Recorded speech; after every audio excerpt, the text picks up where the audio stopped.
रूस यूक्रेन युद्ध पर बड़ी खबर बता दें, इरपिन में रूस की बमबारी जारी है। इरपिन में इमारतों को काफी ज्यादा नुकसान पहुंचा है। तस्वीरें भी सामने आई है इस वक्त की महायुद्ध ब्रेकिंग आपको बता दें, रूस यूक्रेन युद्ध से जुड़ी हुई, जिसमें इरपिन में इमारतों को काफी ज्यादा नुकसान पहुंचा है। इरपिन में रूस की बमबारी जारी है, रिहायशी इमारतों को टारगेट किया गया है। तस्वीरें आप देखिए, सिर्फ बर्बादी के निशान नजर आ रहे हैं। तबाही का मंजर इन दोनों तस्वीरों में नजर आ रहा है। इमारतों को काफी ज्यादा नुकसान पहुंचा है। लोग यहां से पलायन कर चुके हैं। रेस्क्यू टीमें हैं कि अगर कोई जिंदगी बची है तो उसको निकाला जा सके। और ये देखिए कि सब कुछ खंडर में तब्दील हो चुका है। गाड़ियां यहां पर जल चुकी हैं, इमारतों को नुकसान पहुंचा है और कोई शख्स आपको नजर नहीं आ रहा होगा।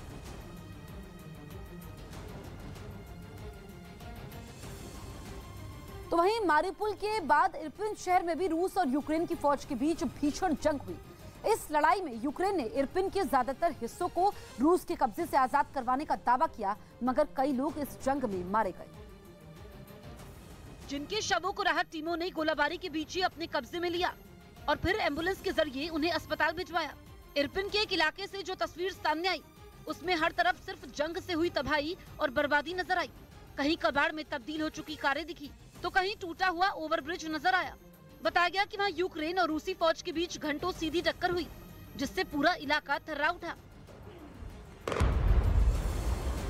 यूक्रेन की सेना का दावा है कि उसने वहां से रूसी सेना को खदेड़ दिया है, जिसकी पुष्टि इरपिन के मेयर ने भी की। यूक्रेन के इरपिन शहर से जंग की वजह से हुई तबाही की दिल दहला देने वाली तस्वीरें सामने आई। यूक्रेन ने इस शहर को रूसी सेना के कब्जे से छुड़ाने के बाद वहां का एक वीडियो जारी किया, जिसमें भीषण बमबारी की वजह से हुई तबाही का मंजर साफ दिखाई दिया। हर तरफ जली हुई बहुमंजिला इमारतें और मलबे का ढेर दिखा। कुछ इमारतों से तो धुआं भी उठता नजर आया, जबकि इमारतों के बाहर खड़ी टूटी फूटी गाड़ियों और वहां बिखरे सामान को देखकर ऐसा लगा जैसे वहां से कोई ताकतवर बवंडर गुजरा हो। रूसी सेना ने शहर का ऐसा कोई कोना नहीं छोड़ा जहां बमबारी के निशान न हो। शहर में चारों तरफ सन्नाटा पसरा दिखाई दिया और रिहायशी इमारतें भी रूसी हमले के खौफ की वजह से वीरान नजर आईं। यही नहीं, इरपिन को दूसरे इलाकों से जोड़ने वाला एक पुल भी मिसाइल अटैक में तबाह हो गया। आरोप है कि रूसी सेना ने वहां मौजूद एक यूनिवर्सिटी को भी निशाना बनाया। मिसाइल हमले में यूनिवर्सिटी की पूरी इमारत खंडहर में तब्दील हो गई। उसकी न खिड़कियां बची और न ही दरवाजे।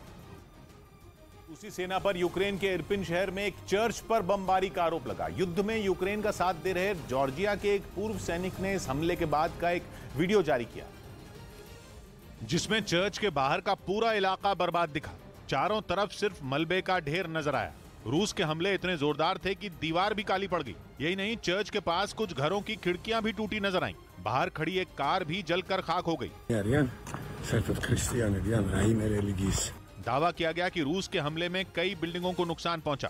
उन इमारतों का मलबा सड़क पर पड़ा दिखा। जॉर्जिया से यूक्रेन में जंग लड़ने के लिए आए एक जवान ने इरपिन में तबाही की इन तस्वीरों को अपने फोन में रिकॉर्ड किया। जहां रूस युद्ध की शुरुआत से ही बम बरसा रहा है, वहीं यूक्रेन की सेना ने दावा किया कि रूस ने जंग शुरू होने के बाद से करीब 60 धार्मिक स्थलों को नुकसान पहुंचाया। हालांकि चर्च पर हमले के बीच राष्ट्रपति व्लादिमीर ज़ेलेंस्की ने कहा कि अब उनकी सेना ने इरपिन शहर को अपने कब्जे में ले लिया है, लेकिन उन्होंने सैनिकों को सतर्क किया कि रूस फिर से इरपिन को हथियाने की तैयारी कर रहा है। इस वक्त की बड़ी खबर आपको बता दें, यूक्रेन ने रूस पर जबरदस्त पलटवार किया है। रूसी सेना का टैंकर तबाह किया है। यूक्रेन ने रूसी टैंकर में आग लगाई है। 3 रूसी टैंकों की जलाने का दावा भी किया गया है। तो यूक्रेन ने रूस पर जबरदस्त पलटवार किया है। ये तस्वीरें आप देखिए, ये रूसी टैंकर है जो आग में जलकर खाक हो चुका है। ये वीडियो यूक्रेन की सेना की तरफ से जारी किया गया है और आप देख सकते हैं रूसी टैंक तबाह हो चुका है। चरनिव की ये तस्वीरें हैं जहां पर रूसी टैंक तबाह हुआ है और कई ऐसे इलाके हैं जहां पर इस तरह की तस्वीरें देखने को मिली हैं। रूसी सेना ने यूक्रेन के पश्चिमी हिस्से में मौजूद एक और तेल डिपो को तबाह कर दिया। बताया गया कि जंग के बीच पश्चिमी यूक्रेन में बचा हुआ यह सबसे बड़ा तेल डिपो था, जिसे रूसी सेना ने अपनी मिसाइल से निशाना बनाया और हमले के बाद वहां भीषण आग लग गई। थोड़ी देर बाद वहां से आग की ऊंची लपटें उठती नजर आईं। जैसे जैसे वक्त बीतता गया, तेल डिपो में लगी आग और भी भयानक होती गई। आग लगने के बाद तेल डिपो किसी ज्वालामुखी की तरह धधकता नजर आया। साथ ही वहां से निकले धुएं ने पूरे इलाके को अपनी चपेट में ले लिया। रूस के हमले के बाद तेल डिपो में लगी आग बुझाने के लिए दमकल कर्मियों की एक बड़ी टीम जुट गई। आग बुझाने के लिए पानी की तेज धार छोड़ी गई, लेकिन आग की लपटों पर काबू नहीं पाया जा सका। इसके बाद ऊंचाई से पानी की बौछार करने के लिए हाइड्रोलिक क्रेन की भी मदद ली गई। हालांकि कई घंटों की मेहनत के बाद आग को बुझा लिया गया, लेकिन तब तक लपटें सब कुछ बर्बाद कर चुकी थी।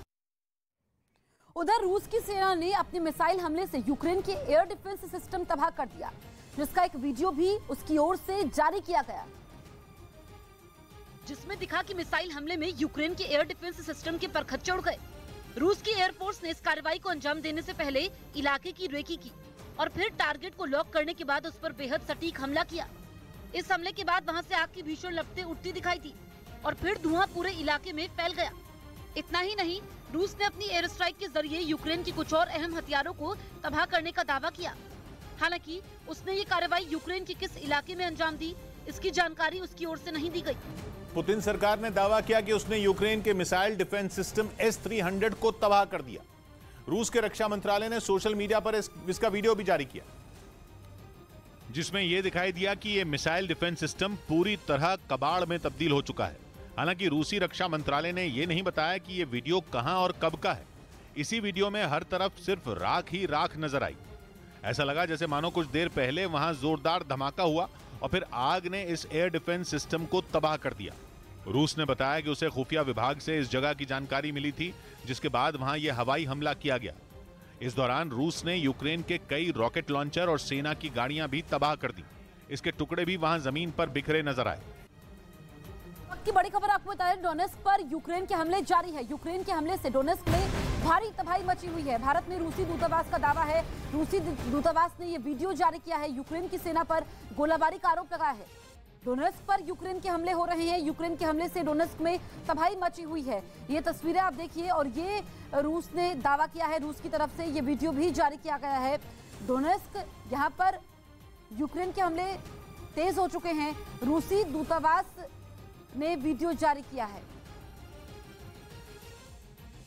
यूक्रेन ने रूस पर जंग की आड़ में काला सागर में विस्फोटक बिछाने की साजिश का आरोप लगाकर सबको चौंका दिया। दावा किया गया कि रूस ने ऐसा इसलिए किया ताकि समंदर के जरिए होने वाला कारोबार ही ठप पड़ जाए और यूक्रेन को समंदर के जरिए मदद भेजने वाले मुल्कों की कमर टूट जाए। लेकिन इसी बहाने ज़ेलेंस्की सरकार ने फिर पुतिन को घेरना शुरू कर दिया। साथ ही इस मामले में यूरोप समेत दुनिया के दूसरे देशों से भी दखल देने की मांग की, ताकि काला सागर में तैरते इस खतरे को नासूर बनने से पहले ही खत्म किया जा सके। यूक्रेन का यह बयान ऐसे वक्त में आया जब एक दिन पहले अमेरिका ने यूएन में इसी मुद्दे पर रूस को घेरा था और अब यूक्रेन ने भी पुतिन की समंदर वाली साजिश के अमेरिकी दावे को सही ठहरा दिया। असल में अमेरिका ने रूस पर यूक्रेन के बंदरगाहों पर कब्जा जमाने का आरोप लगाया और दावा किया कि यूक्रेन के लिए राहत सामग्री ले जा रहे 94 जहाजों को भी रूसी सेना ने अपने कब्जे में ले लिया। काला सागर में पुतिन की साजिश की बात नेटो ने भी कही और आरोप लगाया कि रोमानिया और तुर्की के किनारे काला सागर में भारी मात्रा में बारूद मिला। चर्निव में रूस की भीषण बमबारी जारी है। चर्निव का एक बड़ा इलाका तबाह हो चुका है। खंडर में तब्दील हुए कई मकान, कई इमारतें भी पूरी तरीके से तबाह हो चुकी है। चर्निव में रूस की भीषण बमबारी जारी है और कई इमारतों को नुकसान पहुंचा है। एक बड़ा इलाका इस वक्त तबाह हो चुका है। ये तस्वीरें आप देखिए, यहाँ पर रेस्क्यू टीमें हैं और लोगों के आशियाने उजड़ चुके हैं, उनके अपने उनसे दूर हो चुके हैं। बहुत सारे लोग ये इलाका छोड़कर दूसरे देशों में शरणार्थियों के तौर पर रह रहे हैं। रूसी सेना की तरफ से यूक्रेन के तेल डिपो पर हमले ऐसे ही नहीं हो रहे हैं, बल्कि ये रूस के राष्ट्रपति व्लादिमीर पुतिन की एक बड़ी साजिश का हिस्सा है, जिसमें उन्होंने यूक्रेन के लोगों को भूख से तड़पाकर मारने का प्लान तैयार किया है। ये दावा पश्चिमी मीडिया की तरफ से किया गया है और कहा यह तक जा रहा है कि वो इस साजिश को अंजाम देने तक पहुंचाने के लिए उस पर तेजी से अमल भी कर रहे हैं। और पुतिन की इसी साजिश के तहत रूसी सेना यूक्रेन के अलग अलग शहरों में मौजूद तेल डिपो को निशाना बना रही, या यूं कहें कि तेल की सप्लाई करने वाले भंडारों को तबाह करने में जुटी है। असल में यूक्रेन में बड़े पैमाने पर मशीनों की मदद से खेती की जाती है। गेहूं के उत्पादन में तो यूक्रेन पूरी दुनिया में जाना जाता है, इसीलिए इसे दुनिया की रोटी की टोकरी भी कहते हैं। लेकिन पुतिन की साजिश यह है कि वो तेल भंडारों को मिसाइल हमलों से बर्बाद कर खेती में इस्तेमाल की जाने वाली मशीनों तक पेट्रोल और डीजल को पहुंचने से ही रोक दें, ताकि यूक्रेन की खेती को बर्बाद किया जा सके। तेल डिपो के तबाह होने की वजह से एक शहर से दूसरे शहर तक अनाज को लाने ले जाने के लिए इस्तेमाल होने वाले ट्रकों को भी तेल की सप्लाई नहीं हो रही है। और अगर ऐसा ही चलता रहा तो वो दिन दूर नहीं जब वहां के लोगों के सामने भूखों मरने की नौबत आ जाएगी। और अगर पुतिन अपनी इस साजिश में कामयाब हो जाते हैं तो यूक्रेन में हालात और भी खतरनाक हो जाएंगे। मतलब ये कि यूक्रेन के सामने रूस के आगे घुटने टेकने के अलावा कोई चारा नहीं बचेगा, क्योंकि तब यूक्रेन की जनता एक एक रोटी के लिए तरस जाएगी। वहां के हालात भी कुछ इसी तरफ इशारा कर रहे हैं। पुतिन की इस खौफनाक साजिश का असर भी दिखने लगा है। यूक्रेन की राजधानी कीव से जो तस्वीरें सामने आईं, उनमें खाने पीने का सामान खरीदने के लिए दुकानों के बाहर लोगों की भीड़ नजर आई। बड़ी संख्या में लोग सामान खरीदने के लिए लंबी लंबी कतारों में अपनी बारी का इंतजार करते दिखे। मतलब ये कि अगर जंग ऐसे ही चलती रही तो यूक्रेन के अलग अलग शहरों में रहने वाले लोगों के सामने खाने का संकट खड़ा हो जाएगा। लेकिन पुतिन की इस साजिश से न सिर्फ यूक्रेन के हालात बिगड़ेंगे बल्कि दुनिया के कई देशों के सामने भी अपने लोगों तक रोटी पहुंचाना मुश्किल हो जाएगा, क्योंकि यूक्रेन गेहूं उत्पादन के मामले में पूरी दुनिया में 5वां स्थान रखता है और दुनिया के बाजार में उसकी हिस्सेदारी करीब 10% है। इसके अलावा यूक्रेन मकई और सूरजमुखी का तेल भी बड़े पैमाने पर दूसरे देशों को भेजता है। लेकिन जंग की वजह से यूक्रेन के बंदरगाह बंद पड़े और सप्लाई ठप पड़ी। अगर युद्ध लंबे समय तक चलता है तो यूक्रेन से सस्ते गेहूं पर निर्भर कई देशों को रोटी की कमी का सामना करना पड़ सकता है। मिस्र और लेबनान जैसे देशों में तो इसकी वजह से बड़ा संकट खड़ा हो सकता है, क्योंकि दोनों देश यूक्रेन से पहुंचने वाले गेहूं पर ही निर्भर हैं। यही नहीं, अगर गेहूं की सप्लाई नहीं हुई तो उससे बनने वाली कई दूसरी चीजों के दाम भी आसमान पर पहुंच जाएंगे।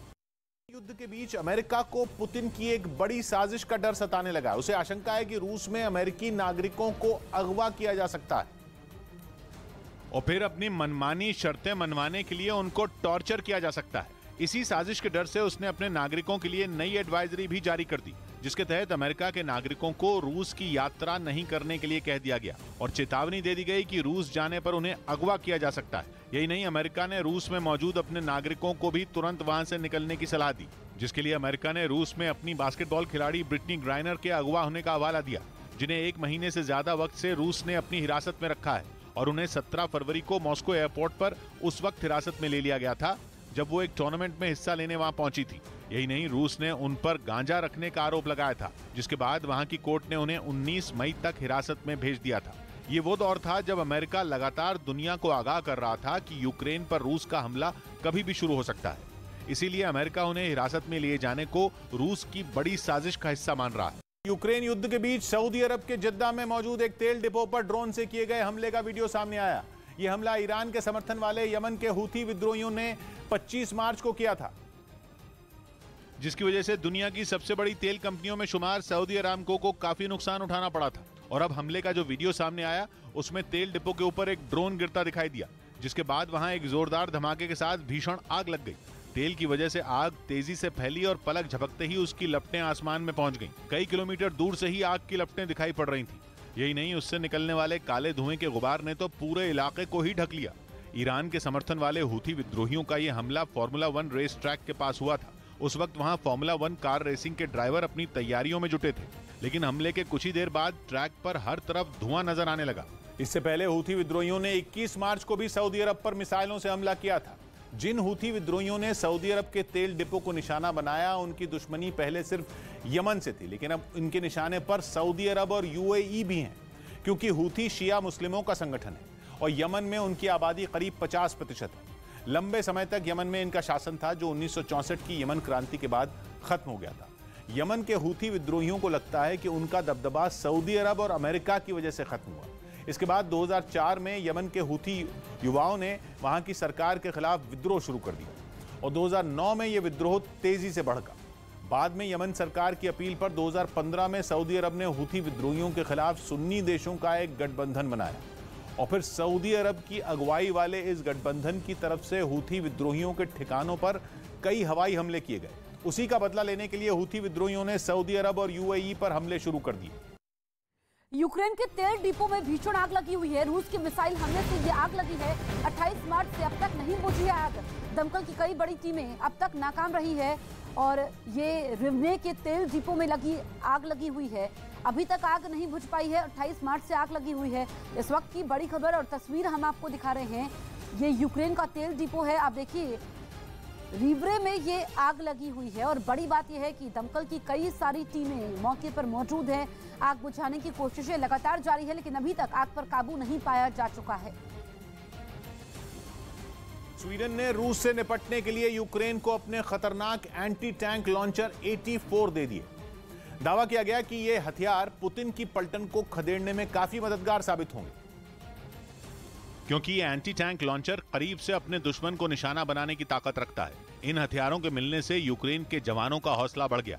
जंग के मोर्चे पर तैनात इन जवानों ने पहले तो इस एंटी टैंक लॉन्चर का बारीकी से मुआयना किया, फिर वो आपस में इसकी खूबियों की चर्चा करते भी दिखे। यूक्रेन युद्ध की शुरुआत के बाद यूरोप के कई देशों ने ज़ेलेंस्की को मदद का भरोसा दिया था। बताया गया कि इसी के तहत स्वीडन ने यूक्रेन को ये हथियार दिए, जिससे अब यूक्रेन पुतिन की सेना पर पलटवार की तैयारी में।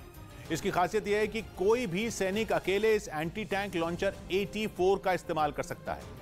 इतना ही नहीं, इसमें दुश्मन के हेलीकॉप्टर और बख्तरबंद गाड़ियों को आसानी से निशाना बनाने की ताकत भी है, जिसके अलग अलग वेरिएंट का इस्तेमाल दुनिया के 30 से ज्यादा देश कर रहे हैं। रूस के हवाई हमलों से निपटने के लिए यूक्रेन ने दुनिया की सबसे तेज लेजर गाइडेड मिसाइल दागने वाला एयर डिफेंस सिस्टम तैनात कर दिया, जिसके बाद रूसी वायुसेना की टेंशन बहुत ज्यादा बढ़ सकती है, क्योंकि यूक्रेन ने ब्रिटेन से मिले जिस star streak air defence system को जंग के मैदान में उतारा है, उसके जरिए दागी गई मिसाइलें आवाज से कई गुना तेज रफ्तार से उड़ान भरती हैं और करीब 7000 मीटर के दायरे में लड़ाकू विमान, हेलीकॉप्टर या फिर ड्रोन को गिराने की ताकत रखती हैं। इस सिस्टम को पहली बार किसी युद्ध में इस्तेमाल किया जा रहा है, जिसकी तैनाती के बाद रूस के लिए यूक्रेन के शहरों में हवाई हमले जारी रखना बहुत खतरे वाला मिशन साबित हो सकता है। क्योंकि इस एयर डिफेंस सिस्टम का सटीक इस्तेमाल करने के लिए ब्रिटेन ने यूक्रेन के सैनिकों को ऑनलाइन ट्रेनिंग देने का भी दावा किया, जिससे दागी गई लेजर गाइडेड मिसाइल करीब 5000 किलोमीटर प्रति घंटा की रफ्तार से अपने टारगेट की ओर बढ़ती है और टारगेट के करीब पहुंचने से पहले ये मिसाइल डार्ट जैसे दिखने वाले 3 छोटे छोटे रॉकेट नुमा हथियारों में तब्दील हो जाती है, जिसकी वजह से दुश्मन के लड़ाकू विमानों और हेलीकॉप्टरों को संभलने तक का समय नहीं मिलता। और महज 14 किलो वजन वाले इस एयर डिफेंस सिस्टम को टैंकों और बख्तरबंद गाड़ियों पर तैनात करने के साथ ही कंधों पर रखकर भी इस्तेमाल किया जा सकता है, जिसे लेकर ब्रिटेन का दावा है कि यह कम दूरी तक जमीन से हवा में मार करने वाला दुनिया का सबसे तेज मिसाइल सिस्टम है। उत्तरी यूक्रेन में बंद पड़े चेर्नोबिल परमाणु प्लांट में ब्लास्ट की आशंका जताई गई। रूसी राष्ट्रपति व्लादिमीर पुतिन की नजर जंग छेड़ने से काफी पहले से ही इस प्लांट पर टिकी हुई थी, लेकिन अब यूक्रेन की उप प्रधानमंत्री ने आशंका जताई कि वहां धमाका हो सकता है। अगर ये धमाका हुआ तो यूक्रेन के कई इलाकों में बड़ी तबाही होगी, कई पीढ़ियां इसकी चपेट में आ सकती हैं। इस जंग की शुरुआत में ही पुतिन की पलटन ने इस परमाणु प्लांट पर धावा बोलते हुए अपना कब्जा जमा लिया था, पर अब यूक्रेन इस मामले को यूएन सुरक्षा परिषद में भी ले जाने की तैयारी में।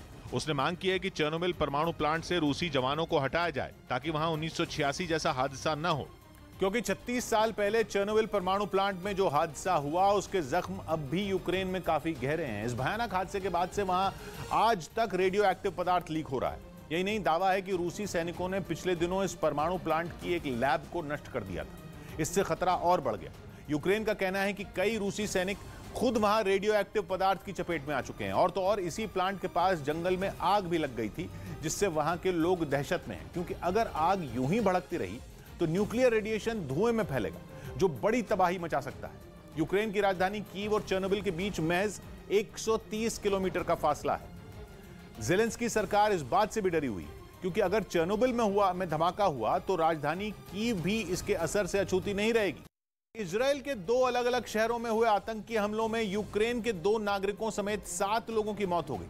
वहां सबसे पहला हमला हाइफा शहर में हुआ, जिसकी सीसीटीवी फुटेज भी सामने आई, जिसमें 2 नकाबपोश एक सड़क पर अंधाधुंध फायरिंग करते दिखाई दिए। इनमें एक हमलावर पोल की आड़ लेकर गोलियां चलाता दिखा, जबकि दूसरा आतंकी बीच सड़क पर पुलिस वालों को निशाना बनाकर आगे बढ़ता नजर आया। इसके बाद पहला हमलावर, जो पोल की आड़ लेकर फायरिंग कर रहा था, उसने अपने शरीर से चादर उतारी और फिर बैग से हथियार निकालकर वहां से भागने की कोशिश की। दोनों हमलावर एक ही तरफ भागे, लेकिन अचानक उनका सामना पुलिस वालों से हो गया और मुठभेड़ में एक आतंकी को गोली लग गई, जिसकी वजह से वो जमीन पर गिर पड़ा, जबकि दूसरा आतंकी पेड़ के पीछे छिपकर गोलियां चलाता रहा। हालांकि बाद में दोनों हमलावरों को ढेर कर दिया गया और वो लोग जिस गाड़ी से आए थे उसे जब्त कर तलाशी ली गई। इस हमले में 2 पुलिस वालों की भी जान चली गई। और इस हमले की जांच चल ही रही थी कि मोटरसाइकिल पर सवार 2 आतंकियों ने इजराइल के एक दूसरे शहर तेल अवीव में सरेआम गोलीबारी कर दी, जिसमें 5 लोगों की मौत हो गई, जबकि कई लोग घायल हो गए।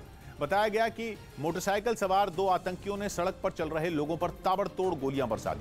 हालांकि कुछ ही देर में वहां पुलिस पहुंच गई और मुठभेड़ में एक आतंकी को मार गिराया, जबकि दूसरे हमलावर को पकड़ लिया गया। इसके बाद पुलिस ने जानकारी दी कि इस हमले में मारे गए लोगों में यूक्रेन के 2 नागरिक भी शामिल हैं, जो पिछले कुछ सालों से वहां काम कर रहे थे। पुतिन की सबसे भरोसेमंद स्नाइपर इरिना स्टारिकोवा को गिरफ्त में लेने का दावा किया। इरिना दुनिया की सबसे खूंखार स्नाइपर शूटर में एक है, जिस पर यूक्रेन के 40 से ज्यादा लोगों को मौत के घाट उतारने का आरोप है, जिसे डोनेट्स्क इलाके से यूक्रेन ने धर दबोचा। बताया गया कि जंग के दौरान इरिना को गोली लग गई, जिसके बाद रूसी सैनिक उसे छोड़कर वहां से आगे बढ़ गए। जख्मी हालत में मिली इरिना को यूक्रेन के सैनिकों ने अस्पताल में भर्ती कराया, तब जाकर उसका राज खुला। रूस की फौज के लिए हथियार उठाने से पहले इरिना एक नन थी और पुतिन के खास दस्ते में शामिल होते ही उन्हें नया नाम बगीरा दिया गया। सर्बिया की रहने वाली इरिना की तलाश यूक्रेन को 2014 से थी, क्योंकि उस पर यूक्रेन के 40 से ज्यादा लोगों के कत्ल का आरोप है। रूस के राष्ट्रपति व्लादिमीर पुतिन के करीबी की एक आलीशान यॉट को लंदन में जब्त कर लिया गया। यह यॉट रूस के किसी बड़े कारोबारी की बताई गई, जो पुतिन का करीबी होने के साथ फी नाम की इस यॉट का मालिक भी है। लेकिन एक अवार्ड सेरेमनी का हिस्सा बनी इस यॉट को यूके के कुछ अधिकारियों ने जब्त कर लिया। ये कार्रवाई इस यॉट के रूस रवाना होने से ठीक पहले की गई और इसके पीछे की वजह रहा यूक्रेन में छिड़ा युद्ध और रूस पर लगाए गए प्रतिबंध। और इस कार्रवाई के बाद यूके की तरफ से यह साफ कर दिया गया कि फी को जब्त करना पुतिन और उनके समर्थकों के लिए कड़ी चेतावनी है। बताया जा रहा है कि रूस की यह आलीशान यॉट 59 मीटर लंबी है, जिसकी कीमत करीब 370 करोड़ रुपए बताई गई भारतीय रुपयों के हिसाब से। ये रूस की पहली यॉट है जिसे यूके में प्रतिबंध लगाए जाने के बाद जब्त किया गया। बताया गया कि जिस वक्त फी को पकड़ा गया तब उसमें क्रू का सिर्फ एक ही सदस्य मौजूद था, जबकि वो पिछले साल 11 दिसंबर से वहां थी, यानी कि करीब 3 महीने से। वहीं 36 दिनों से यूक्रेन के साथ जंग लड़ रही पुतिन की पलटन को एक बार फिर लैंडमाइन का सामना करना पड़ा। इस हमले में रूसी सेना के काफिले में शामिल कुछ बख्तरबंद गाड़ियां बाल बाल बच गई, जिसके सामने आए वीडियो में दिखा कि लैंडमाइन के फटते ही वहां जोरदार धमाका हुआ। इस धमाके के असर से काफिले में सबसे आगे चल रही एक बख्तरबंद गाड़ी सड़क से नीचे उतर गई। कुछ देर बाद धुएं और धूल का गुबार छटते ही वो बख्तरबंद गाड़ी भी नजर आई और उसके पीछे चल रही बाकी गाड़ियां भी कतार में खड़ी दिखी। लेकिन इन गाड़ियों में सवार रूसी सैनिक जान बचाकर इधर उधर भागते नजर आए। हालांकि हमले का ये वीडियो यूक्रेन के किस इलाके का है, इसका पता नहीं चल पाया। यूक्रेन के एक ऐसे फौजी का चेहरा पहली बार सामने आया जिसने स्नेक आइलैंड पर सरेंडर करने से इनकार किया था। दोनों देशों की सेनाओं के बीच हुई बातचीत की ऑडियो रिकॉर्डिंग इंटरनेट पर खूब वायरल हुई थी। स्नेक आइलैंड यूक्रेन के दक्षिण में एक छोटा सा टापू है, जिस पर जंग छिड़ने के बाद रूस की फौज ने सबसे पहले कब्जा किया था। वहां मौजूद यूक्रेन के जहाज पर मौजूद नौसैनिकों से बातचीत का ऑडियो इंटरनेट पर खूब वायरल हुआ था।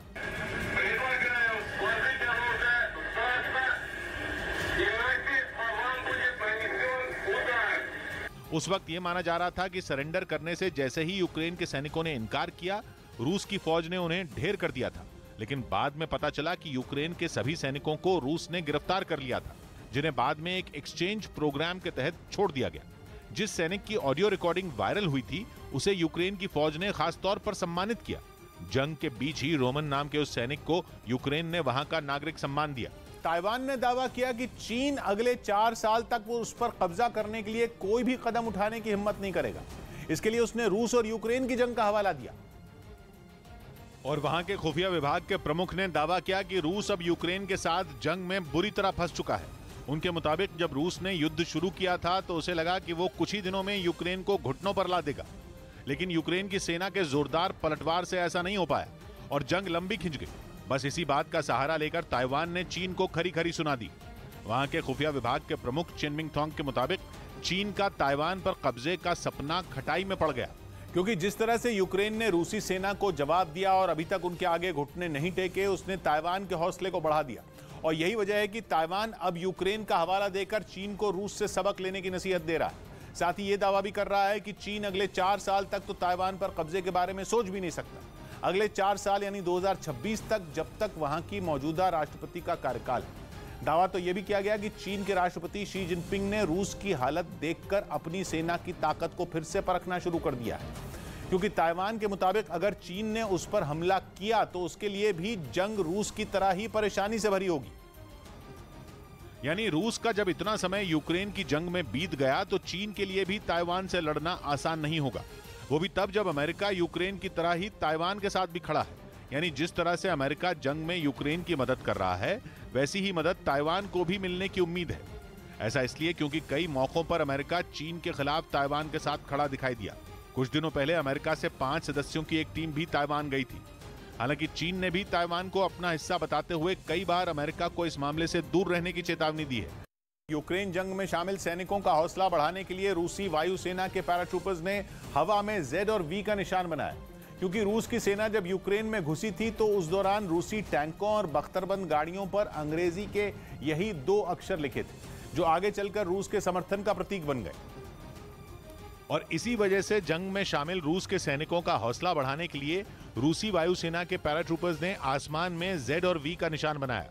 इसका एक वीडियो भी जारी किया गया, जिसमें रूस के समारा इलाके में मौजूद एयरबेस से रूसी सेना का एक हेलीकॉप्टर उड़ान भरता दिखा।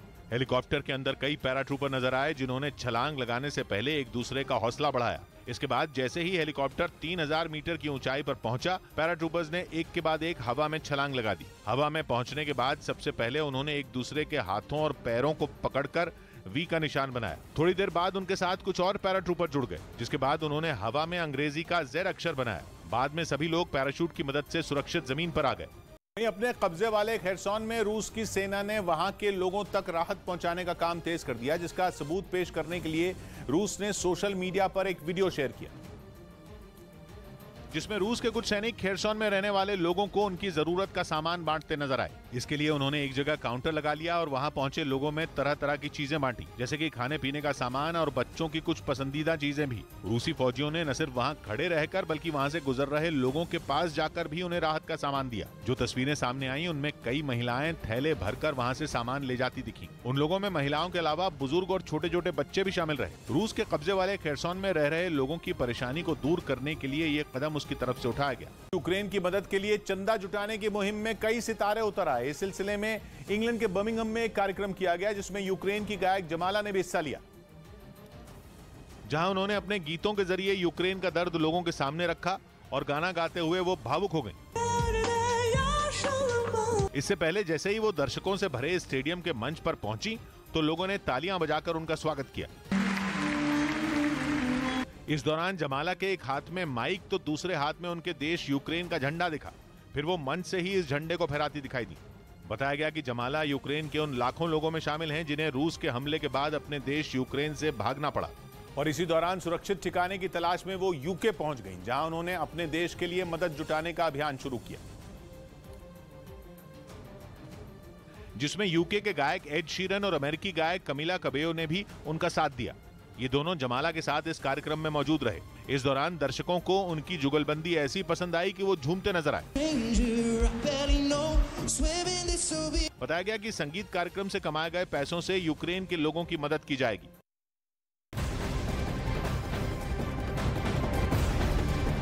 इस वक्त की बड़ी खबर आपको बता दें, यूक्रेन के राष्ट्रपति जेलेंस्की ने नॉर्वे की संसद को संबोधित करते हुए कहा कि रूस यूरोप की बुनियाद को ही नष्ट करना चाहता है। नॉर्वे की 169 सदस्यीय संसद को वीडियो कॉन्फ्रेंसिंग के जरिए संबोधित करते हुए जेलेंस्की ने कहा कि रूस अब यूरोप का भविष्य निर्धारित करने में जुटा है। इस दौरान जेलेंस्की ने यूरोपीय देशों से रूस के खिलाफ एकजुट होने की अपील की है।